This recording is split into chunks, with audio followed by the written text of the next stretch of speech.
আসসালামু আলাইকুম ওয়া রাহমাতুল্লাহি ওয়া বারাকাতুহু। ওয়াজটা যদি ভালো লাগে তাহলে একটা কমেন্ট কইরা যায়েন। আল্লাহ তাআলা আমাদের সবাইকে কুরআন ও সুন্নাহ অনুযায়ী চলার তৌফিক দান করুন, আমিন। মধু আহরণ করে মৌমাছি যখন আবার বাসার দিকে ফেরত আসে, ওই মৌমাছি ইন্ডিয়া থেকে বলেন, পাকিস্তান থেকে বলেন, আমেরিকা থেকে বলেন, আবার তার সেই গতিতে ফেরত আসে। মাঝে মধ্যে সোনার গায়ে আয়সা, মুগরাপাড়া আয়সা ট্রাফিকরে জিজ্ঞাসা করে, ভাই আমার বাসাটা তো ভাটি বন্দর এলাকায়, আমি কোন রাস্তায় গেলে সুবিধা হয়? জিজ্ঞাসা করে। আল্লাহ ডাক দেয়া কয়, তুমি পাইলট হতে পারো, তুমি কো পাইলট হতে পারো, বহু প্রশিক্ষণ নিয়ে তোমাকে বিমান চালাইতে হয়। সামান্য একটু ডিস্টার্ব হলে তোমার বিমান ক্রাশ হয়ে যায়, দুর্ঘটনা ঘটে। যায়া দেখো আমি একটা নয়, দুইটা নয়, কোটি কোটি পাইলট বানাই রাখলাম।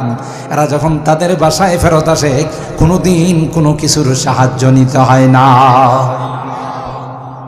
কে বানাইছে? চেকাররা যখন চেক করে দেখে ওই মধুর মধ্যে কোনো ভেজাল আছে, সাথে সাথে রানীর কাছে গিয়ে বলে, মহারানী এত মুনাফেক, এত খাঁটি মুমিন না। সুবহানাল্লাহ। এই যে মধুটা নিয়ে আসছে, এটার মধ্যে ভেজাল ধরা পড়ছে। তখন যে মৌমাছি মধু নিয়ে আসছে, সুরমা কালারের বান্ডিল নিয়ে নেত্রীর পকেটের মধ্যে ঢুকাই দিয়ে, নেত্রী আমার বিষয়টা একটু দেখেন। কোনো দুই নাম্বারই চলে, নেত্রীর অর্ডার দুই নাম্বারে যেহেতু ধরা পড়লো, ভেজাল যেহেতু ধরা পড়লো, পাশেই জল্লাদ থাকে, ডাক দিয়া বলে, সাথে সাথে তার শিরোচ্ছেদ করে দাও। আল্লাহু আকবার বলেন।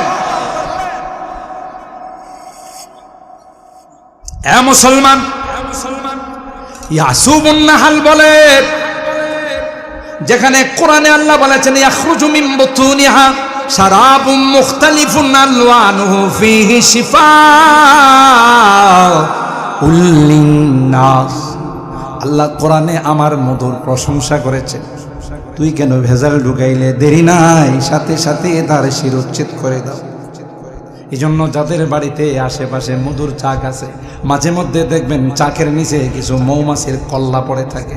এটা হলো ওই আসামি যাদের শিরোচ্ছেদ করা হয়েছে। কথা বলেন ঠিক কিনা? এগুলো সব আল্লাহর কুদরত। আল্লাহ বলেন, একটু ফিকির কর, মাস্তানি করিস না, বাহাদুরি করিস না। কি নিয়া তুই বাহাদুরি করবি? তোর সূচনাটা হলো একটা নাপাক পানি বীর্য। আর এখন যে কয়দিন তোর হায়াত আছে, 50-60 বছর, কি আছে তোর কাছে? তোকে যদি চেক করা হয়, কতগুলো পেশাব আর পায়খানা ছাড়া কিছু নাই। আর তোর শেষ পরিণতিটা হলো জিফাতুন মাজিরা। তুই একটা মরা লাশ। এই লাশ যদি রাখা হয়, তোর থেকে পচা দুর্গন্ধ বের হবে। সুবহানাল্লাহ। 2 দিনের জিন্দেগি বাহাদুরি না গাই। ইঞ্জিনিয়ার হয়ে গেলে মনে করে আমি অনেক কিছু হয়ে গেছি, এফসিপিএস করা, এফআরসিএস করা। ডাক্তার হয়ে গেলে মনে করে আমি অনেক বড় ডাক্তার হয়ে গেছি, বৈজ্ঞানিক হয়ে গেছি, দার্শনিক হয়ে গেছি। আল্লাহ ডাক দিয়া কই, তুমি কসু।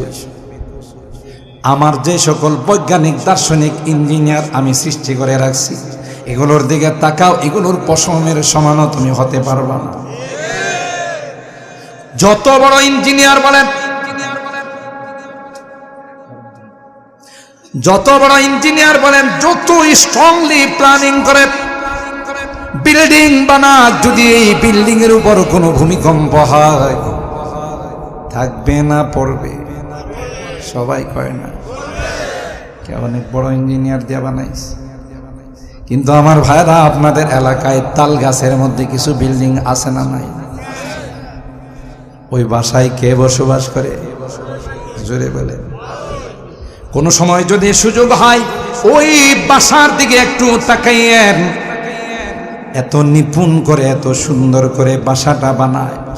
এই বাসাটার মধ্যে বাহির হওয়ার গেট আছে, ঢুকার গেট আছে, আবার কয়েকটা তবকা আছে। পৃথিবীর মধ্যে যতই সিডর হোক, যতই আইলা হোক, যতই নার্গিস আর মহাসেন হোক, যতই আমপান আর জাম্পান হোক, কথা বলেন ঠিক কিনা, গোটা বাংলাদেশ যদি তছনছ হয়ে যায়, বাবুই পাখির বাসার বিন্দু পরিমাণ কোনো ক্ষতি হবে না। কথা কোন ঠিক বললাম? বাবুই পাখি মনে হলো টেকনিক্যালে লেখাপড়া করছে, বুয়েটে লেখাপড়া করছে, রুয়েটে লেখাপড়া করছে, কার ভার্সিটিতে লেখাপড়া। এ মুসলমান, আমি অনেক বয়ানে বলি তুমি কিসের কি ডাক্তার? জঙ্গলের মধ্যে দেখবা নেওয়াল আছে বেজি, কথা কয় না, আছে না নাই? আর ভাইরা দেখবেন জিওগ্রাফির মধ্যে মাঝে মধ্যে ভালো জিনিসগুলো দেখেন, খারাপ জিনিস দেখা চোখ নষ্ট করেন না। আল্লাহর কুদরত গুলো দেখেন। জঙ্গলের মধ্যে বিষাক্ত কোবরা সাপ, এই জাতীয় বিষাক্ত সাপ, এই সাপগুলো যখন বেজির সঙ্গে দেখা হয়, সাপের কলিজায় পানি থাকে না। দেখেন না কারোর সাথে কারো ঝগড়া হলে কি কয়েছে সাপে আর বিজি সম্পর্ক, তার মানে দুইটার মধ্যে এক বালে নেসপতে তাজাত কুল্লিয়াতান, মানে একেবারে বিপরীত বিপরীত সম্পর্ক, ঠিক কিনা বলেন? ওই বিষাক্ত সাপকে যখন বেজি দেখে তখন বেজি বলে তোকে বধ করা পর্যন্ত আমার খাওয়া নাই দাওয়া নাই। তখন ওই সাপ তার কামড় দেওয়ার চেষ্টা করে, সাপ কিন্তু বারবার ওই বেজিটার গায়ে কামড় বসায় আত্মরক্ষার জন্য। কোনোদিন কি কোনো ইলেকট্রনিক্স মিডিয়ায়, কোনো প্রিন্টিং মিডিয়ায় এরকম কোনো খবর পাইছেন সাপে আর বেজি ঝগড়া করার কারণে কয়েকটা বেজি অকালে মারা গেছে? মারা যায় না। মানুষকে সাপে কাটলে মরে না বাঁচে? মানুষকে সাপে কাটলে মানুষ মারা যায়, কিন্তু জঙ্গলের বেজিকে সাপ বারবার কাটে, একটা বেজিও মারা যায় না। আল্লামা কামালউদ্দিন দামিনী রাহমাতুল্লাহি আলাইহি হায়াতুল হাইওয়ান নামক কিতাবের মধ্যে লিখেন কেমন করে মরবে। ওই বেজিটা যখন সাপে কামড় দিয়া তার গায়ে বিষ বসায়, বেজিটা জঙ্গলের মধ্যে গিয়ে একটা ঘাসের মধ্যে কামড় দেয়, একটা লতের মধ্যে কামড় দেয়, দেওয়ার সাথে সাথে তার গায়ের বিষটা নেমে যায়। সব বেজিগুলো ঢাকা মেডিকেল কলেজের ছাত্র, চট্টগ্রাম মেডিকেল কলেজের ছাত্র। আল্লাহ পাক ডাক দিয়ে বলে তুমি কিসের কি ডাক্তার হলা? তোমার গায়ে যদি সাপে কামড় বসায় তাইলে তুমি বাঁচবা না। অথচ আমার ডাক্তার জঙ্গলের মধ্যে একটা নয়, হাজার হাজার ডাক্তার আমি জঙ্গলে পাঠাইছি, সাপে কামড়াই কোনোদিন কোনো একটা বেজি মারা যায়? কথা কয় না। আমরা যখন দেওবন্দে লেখাপড়া করি তখনকার ঘটনা, এর আগেও এই ঘটনা ছিল। প্রচুর পরিমাণে বানর এখনো আছে। বানরের উৎপাতে খানা রাখা যায় না, এসা খায় বেলায় নাম হইতো বানর, কথা বলেন ঠিক কিনা? কেউ বেশি দুষ্টুমি করলে বলে বান্দরামি করিস না, কথা বলেন ঠিক কিনা?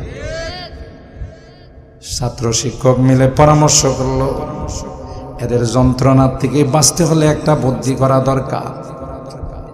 রুটির মধ্যে বিষ মাখাইয়া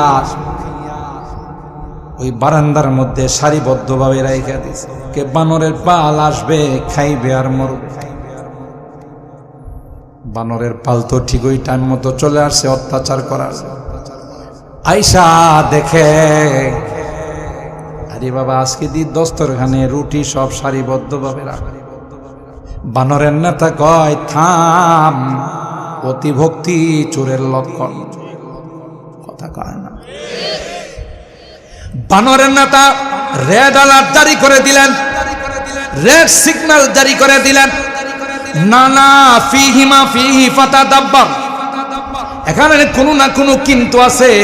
একটা রুটি খাওয়ার জন্য হাত ভাঙ্গে, কখনো পাও ভাঙ্গে, লাঠি দিয়া দৌড়ায়। আজকে সুন্দর করে দস্তরখানে রাখছে, শুধু বিসমিল্লাহ করে খাওয়া, আর কিছু না রে না। নিশ্চয় এখানে কোনো কিন্তু আছে রস। বানরের নেতা একটা রুটি তার ডায়াগনস্টিক সেন্টারের মধ্যে টেস্টের জন্য দিল। সুবহানাল্লাহ।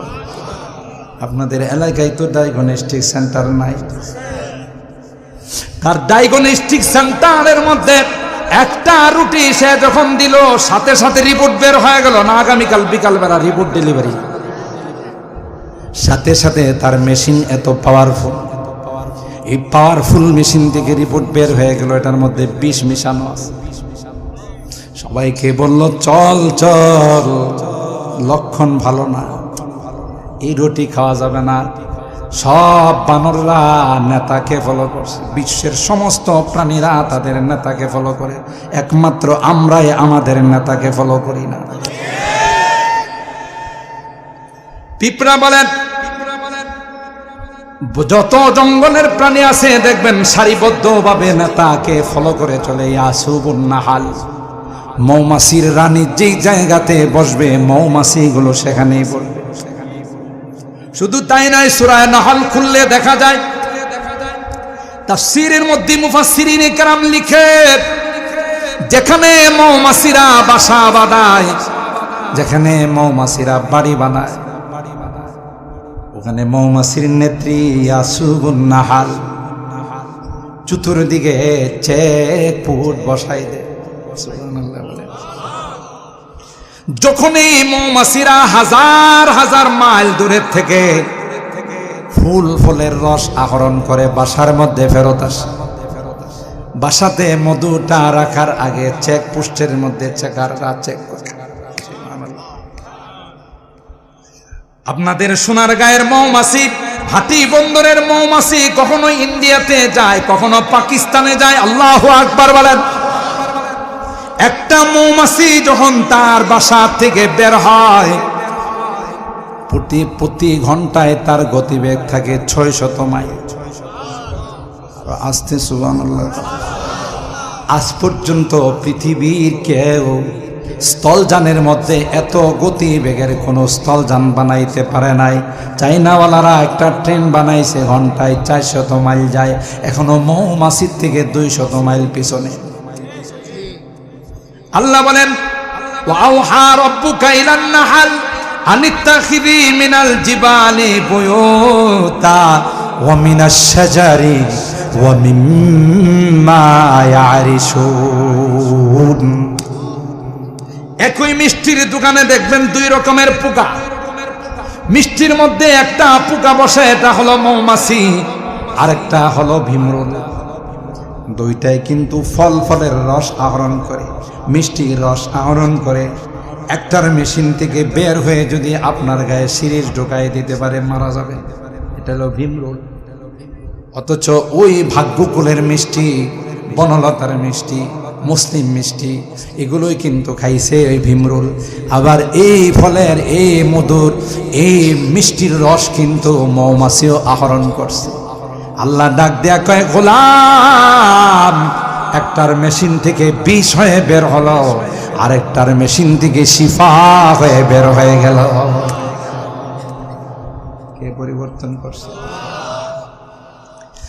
মধু আহরণ করে মৌমাছি যখন আবার বাসার দিকে ফেরত আসে, ওই মৌমাছি ইন্ডিয়া থেকে বলেন, পাকিস্তান থেকে বলেন, আমেরিকা থেকে বলেন, আবার তার সেই গতিতে ফেরত আসে। মাঝে মধ্যে সোনারগাঁয়ে আইসা, মুগরাপাড়া আইসা ট্রাফিকরে জিজ্ঞাসা করে, ভাই আমার বাসাটা তো হাটি বন্দর এলাকায়, আমি কোন রাস্তায় গেলে সুবিধা হয়? জিজ্ঞাসা করে। আল্লাহ ডাক দেয়া কয়, তুমি পাইলট হতে পারো, তুমি কো-পাইলট হতে পারো, বহু প্রশিক্ষণ নিয়ে তোমাকে বিমান চালাইতে হয়। সামান্য একটু ডিস্টার্ব হলে তোমার বিমান ক্রাশ হয়ে যায়, দুর্ঘটনা ঘটে। যায়া দেখো, আমি একটা নয়, 2টা নয়, কোটি কোটি পাইলট বানাই রাখলাম। এরা যখন তাদের বাসায় ফেরত আসে, কোনোদিন কোনো কিছুর সাহায্য নিতে হয় না। কে বানাইছে? চেকাররা যখন চেক করে দেখে ওই মধুর মধ্যে কোনো ভেজাল আছে, সাথে সাথে রানীর কাছে গিয়ে বলে, মহারানী, এত মুনাফেক, এত খাঁটি মুমিন না। সুবহানাল্লাহ। এই যে মধুটা নিয়ে আসছে, এটার মধ্যে ভেজাল ধরা পড়ছে। তখন যে মৌমাছি মধু নিয়ে আসছে, সুরমা কালারের বান্ডিল নিয়ে নেত্রীর পকেটের মধ্যে ঢুকাই দিয়ে, নেত্রী আমার বিষয়টা একটু দেখেন। কোনো 2 নাম্বারই চলে। নেত্রীর অর্ডার 2 নাম্বারে যেহেতু ধরা পড়লো, ভেজাল যেহেতু ধরা পড়লো, পাশেই জল্লাদ থাকে, ডাক দিয়া বলে সাথে সাথে তার শিরোচ্ছেদ করে দাও। আল্লাহু আকবার বলেন।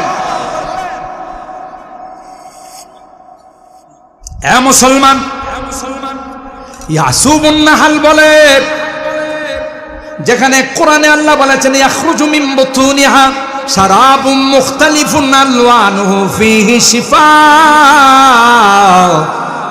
লিন্নাস। আল্লাহ কোরআনে আমার মধুর প্রশংসা করেছে, তুই কেন ভেজাল ঢুকাইলে? দেরি নাই, সাথে সাথে তার শিরোচ্ছেদ করে দাও। এই জন্য যাদের বাড়িতে আশেপাশে মধুর চাক আছে, মাঝে মধ্যে দেখবেন চাকের নিচে কিছু মৌমাছির কল্লা পড়ে থাকে। এটা হলো ওই আসামি যাদের শিরোচ্ছেদ করা হয়। কথা বলেন ঠিক কিনা?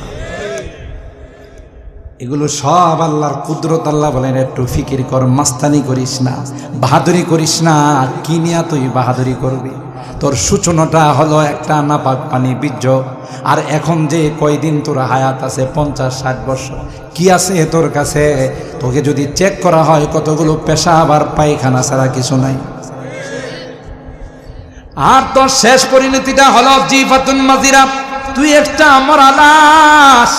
এই লাশ যদি রাখা হয় তোর থেকে পচা দুর্গন্ধ বের হবে। সুবহানাল্লাহ। 2 দিনের জিন্দেগি বাহাদুরি না গাই। বলতেছিলাম ওই বানরগুলো, হুজুররা মনে করছে আজকে বিষের গন্ধ পেয়ে গেছে, আর জীবন আর শিক্ষা হয়েছে মাত্র 10 মিনিট। সুবহানাল্লাহ বলেন। বানরগুলো আবার চলে আসছে, এবার খালি হাতে আসে না, এবার অস্ত্র নিয়ে আসছে। আর জোরে কোন সুবহানাল্লাহ। সবার হাতে বড় বড় পাতা। যিনি লিডার, ওই লিডারে রুটিতে কামড়ায় একদিক দিয়ে, আর একদিক দিয়ে পাতাতে কামড়ায়। আর আস্তে সুবহানাল্লাহ। লিডারের দেখা দেখি তার সাথীরা যারা আছে এরাও রুটিতে কামড়ায়, পাতাতে কামড়ায়। সমস্ত রুটিগুলো খাইয়া লাফাইতে লাফাইতে চলে গেছে, বানর মরে নাই। কীটনাশক হজম করে ফেলাইছে এই পাতা দিয়া। ওরা কোন মেডিকেলের বলেন?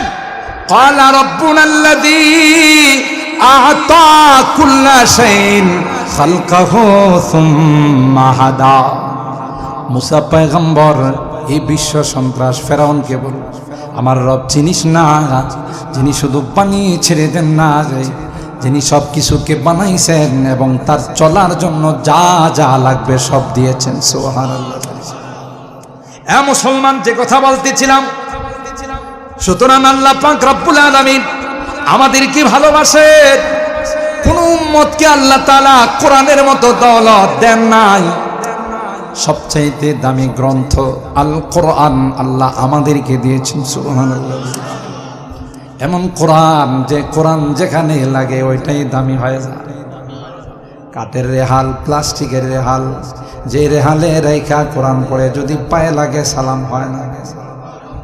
অথচ আপনার বাড়িতে 3-4 লাখ 5 লাখ টাকার সেগুন কাঠের খাট, প্রতিদিন পাও দিয়া লাথি দিয়ে কোনোদিন সালাম করে। 20 টাকা গজের কাপড়, এটা দিয়া কোরআনের গিলাফ বানায়, পায়ে লাগলে সালাম করে। কথা বলেন ঠিক কিনা? কারণ একটাই, সেটা হলো কোরআনের সাথে তার সংস্রব হয়ে গেছে। কথা বলেন ঠিক কিনা? পৃথিবীর মধ্যে সবচাইতে দামি রাষ্ট্র হলো, দামি দেশ হলো মক্কা আর মদিনা। কেন? কোরআন সেই 2 জায়গাতে নাজিল। যেই সিনার মধ্যে আল্লাহ কোরআন রাখছে, এটা দামি না বেদামি? জোরে কন। আল্লাহ বলেন যেই সিনাটার মধ্যে আমি কোরআন রেখে দিলাম, সিনাটাকে এত পাওয়ারফুল বানাইলাম, যখন ওই হাফেজে কোরআন দেখবে, ভাটি বন্দর এলাকার মানুষগুলো যারা আমাদের বড় হুজুর প্রিন্সিপাল মোহাম্মদুল্লাহ সাহেব হুজুরের সাথে দেখা করে খোঁজ খবর নিত, বোরিংয়ের খবর নিত, আমরা কেমন আছি, কি খাই, এগুলো জিজ্ঞাসা করে। আজকে গুনার কারণে তাদেরকে বাম কাতারে দেখা যায়। আল্লাহ বলবেন, হাফেজ ইকরা ওয়ারতাকি ওয়ারাতিল কামা কুনতা তুরাতিল ফিদ দুনিয়া। এক একটা আয়াত তিলাওয়াত কর, আর এক এক তলায় তুই চড়তে থাক। হাফেজ বলবে, না না, আমি এত নিমক হারাম হয় নাই, এই এলাকার মানুষগুলোর কারণে 2 অক্ষর আমার শেখার সুযোগ হয়েছে। এরা মাদ্রাসার প্রতি যদি খেয়াল না করতো, আমি এত দূরের থেকে নীলফামারীর একটা ছেলের পাগড়ি ধরছে, এটা তো বন্ধু কাছে, এত দূরের থেকে আসছে। পয়গম্বর বলেন, এ ভাটি বন্দর এলাকার মানুষ, ইন্না রিজালান ইয়াতুনা মিন আখতারিল আলাম ইয়াতাফাক্কাহুনা ফিদ্দিন, তোমাদের এলাকায় নীলফামারী থেকে আসবে, রংপুর থেকে আসবে, চট্টগ্রাম থেকে আসবে, খুলনা থেকে আসবে কোরআন শিক্ষা করার জন্য। এদেরকে ভালোবাসো রে, লাভ হবে, লস হবে না। আমি তোমাকে নিয়ে আল্লাহর জান্নাতের মেহমান হয়ে যাব।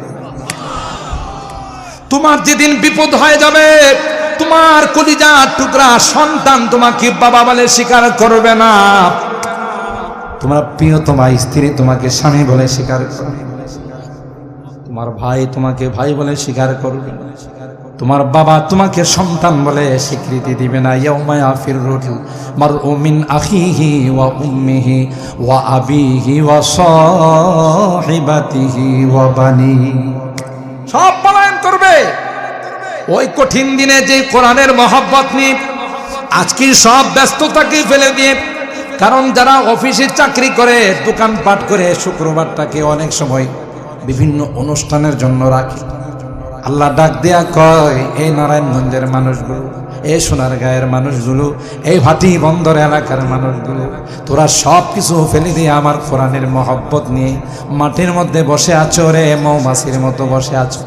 টেনশন করবি না, যেদিন তোর সব সবাইকে ওই কবরের মধ্যে রেখে চলে আসবে, এদিন আমি আল্লাহ কোরআনকে তোমার বন্ধু বানাই দেব। ওই হাফিজে কোরআন বলবে, আল্লাহ এই মানুষগুলো আমাদের মাদ্রাসার প্রতি খেয়াল রাখতো, আজকে গুনার কারণে তারা জাহান্নামের আসামি হয়ে গেছে, তাই আল্লাহ এদেরকে ছাড়া আমরা তোমার জান্নাতে যাব না। সুবহানাল্লাহ। একজন হাফিজকে কমপক্ষে এমন 10 জন যাদের উপর জাহান্নাম ওয়াজিব হয়ে গেছে, আল্লাহ বলবে, হাফেজ সুপারিশ করে করে তুই জান্নাতে নিয়ে যা। মহব্বত করলে লাভ না লস, ভালোবাসলে লাভ না লস। যারা ভালোবাসছে এরা গোটা পৃথিবীতে চমকাই গেছে, আর যারা বিরোধিতা করছে ওদের কপালে জুতা আর পেশাব ছাড়া কিছুই মিলে নাই। ঠিক বললাম? কিছুই মিলে নাই। বেলাল হাফসি ভালোবাসছে, কোরআনের সংস্রবে আসছে, মেরাজে গিয়ে আল্লাহ নবী তার জুতার পায়ের খরমের আওয়াজ শুনে সুবহানাল্লাহ মর্যাদা বাড়াইছেন। আর আবু জাহিল্লা, আবুল হেকাম, মক্কার মধ্যে সবচেয়ে পাওয়ারফুল ব্যক্তি, নবীর বিরোধিতা করছে, কোরআনের বিরোধিতা করছে। সৌদি সরকার এত বড় একটা টয়লেট বানাইছে এর মাথার উপর, গোটা বিশ্বের মানুষ ওখানে যায়, আর একবার হইলো তার মাথায় পেশাব করে। লাভে আছে না লসে আছে? ঠিক আমরাও যদি কোরআনের সাথে মহব্বত রাখতে পারি, নবী বলেন, আলমার উমামান আহাব্বা, দুনিয়াতে যে যাকে ভালোবাসবে তার সঙ্গে তার হাসর। আল্লাহু আকবার। সম্মানিত সুধী, ওয়াজ তো করবেন সুলতানুল ওয়াইজিন, ওয়াজ করবেন আল্লামা খতিবে বাঙ্গাল, আল্লামা জুনায়েদ আল হাবিব। কর্মসূচি বা ইমানি দায়িত্ব কি করতে হবে, আমার আগের বক্তারও ফিলিস্তিন সম্পর্কে আলোচনা করছেন, আমি আর সেদিকে গেলাম, শুধু ইশারা দিয়ে গেলাম যে এগুলোর মজ্জাগত অভ্যাসই খারাপ। তবে আল্লাহ ধরে না কেন? ধরবে না। হাদিসের মধ্যে আসছে, এমন একটা সময় আসবে গাছের ছায়ার মধ্যে আশ্রয় নেবে ইহুদির বাচ্চা, গাছের জোবান আল্লাহ খুলে দিবে, বৃক্ষের জোবান খুলে দিবে, বৃক্ষ ডাক দিয়ে বলবে, ইয়া মুসলিম হাদা ইহুদিয়ুন ফাকতুলহু, হে মুসলমান তোমরা কোথায়? এই যে শয়তান আমার পিছনে আত্মগোপন করছে, মার। সুবহানাল্লাহ বলে, ওকে ধর। একটাও বাঁচতে পারবে না, সবগুলো। জি, এগুলো খারাপ জাতি দেখেই তো মিস্টার হিটলার 60 লক্ষ ইহুদি নিধন করছিল। কত? হিটলারকে সাংবাদিকরা জিজ্ঞাসা করছিল, কি অপরাধ তাদের, আপনি এইভাবে সবগুলোর মাইরা ফেলাইছেন? এই প্রশ্নের জবাব আমি মুখে দিব না, কাজে কর্মে পাইবা। 2-3টা রাইখা গেছি তো, 2-3টা আছে তো, এডি পৃথিবীটাকে কি অস্থির করে পরবর্তী দেব। কথা তো ঠিক। শাইখুল হাদিস সাহেব রাহমাতুল্লাহ আলাইহি বলতেন প্রায় বয়ানের মধ্যে, যা আগে শুনতাম কুকুরের লেজ লড়া, এখন শুনি যে লেজে কুকুর লড়ায়। আমি বুঝতাম না যে হুজুর এটা কি কয়। আপনাদের সোনারগাঁ এলাকায় কি কোনোদিন লেজে কুকুর লড়ায়? কথা কয় না। না কুকুরে লেজ লড়ায়? হুজুরের এই কথাটা বুঝতাম না। হুজুর প্রায় বলতো যে আগে শুনতাম যে কুকুরের লেজ লড়ায়, এখন দেখি যে লেজে কুকুর লড়ায়। বাস্তব কথা, কলন্দর হারছি গুয়া দিদা গুয়া। আল্লাহওয়ালারা যা বলেন দেখে শুনিয়া বলেন। মাত্র কোটি কয়েকটা ইহুদি গোটা বিশ্বটাকে অস্থির করে রাখছে। আমেরিকা তাদের কথায় চলে, ভারত তাদের কথায় চলে, গোটা বিশ্বটা তাদের কথা শুনে শুনে মুসলিম কান্ট্রিগুলোর উপর হামলা করে। তাহলে কি হলো? লেজে কুকুর লড়াইছে না কুকুরের লেজ লড়াইছে? কোনটা হয়েছে? লেজে কুকুর লড়াই। এই কয়েকটা পেন্টাগনের হামলা বলেন, টুইন টাওয়ারের হামলা বলেন, যত নাটক সব ইহুদিদের নাটক। লাতাজিদান্না আশাদ্দান নাস আদাওয়াতান লিল্লাযীনা আমানুল ইয়াহুদা ওয়াল্লাযীনা আশরাকু। রেডি থাকুন, তৈয়ার থাকুন। ইমামে মাহদি যখন আসবে, ঈসা রূহুল্লাহ যখন আসবে, ইহুদিদেরকে যখন নিধন করা হবে, সেদিন আমরা আল্লাহ যদি হায়াতে রাখে তাদের কাফেলার সৈনিক হব, তাদের কাফেলার সৈনিক হব। কথা বলেন ঠিক কিনা? রেডি থাকতে হবে। হবে বিচার, যাযাবর। মুহতারাম হাজিরিন, ইহুদিদের ষড়যন্ত্র, মাদ্রাসাগুলো বন্ধ করে দেওয়া, কোরআনগুলো বন্ধ করে দেওয়া, ইসলামের আওয়াজ বন্ধ করে দেওয়া। আল্লাহ ডাক দেয়া কই, যারা গোটা বিশ্ব যদি ষড়যন্ত্র করে, আমার এই কোরআনের লাইটকে কেউ অফ করতে পারবে না। যারা ষড়যন্ত্র করতে আসবে ওরাই ধ্বংস হবে, বাস্তবতাও তাই। আর যারা পক্ষে থাকবে ওরা দুনিয়াতে লাভবান, পরকালেও লাভবান। দুনিয়াতে লাভবান আমরা স্বচক্ষে করোনার সময় দেখছি। কথা বলেন ঠিক কিনা? করোনার সময় কোরআনের প্রতিষ্ঠানগুলো খোলা ছিল, হিফজখানাগুলো খোলা ছিল। এই জন্য গোটা বিশ্বের মধ্যে জরিপ চালাইলে সবচাইতে কম আক্রান্তের সংখ্যা হলো বাংলাদেশ। কোরআনের বরকত। কথা বলেন ঠিক কিনা? তাহলে আমরা মহব্বত রাখবো তো ইনশাআল্লাহ। আমি অনেক সময় নিয়ে নিয়েছি, ওয়াজ তো করবেন ওনারা।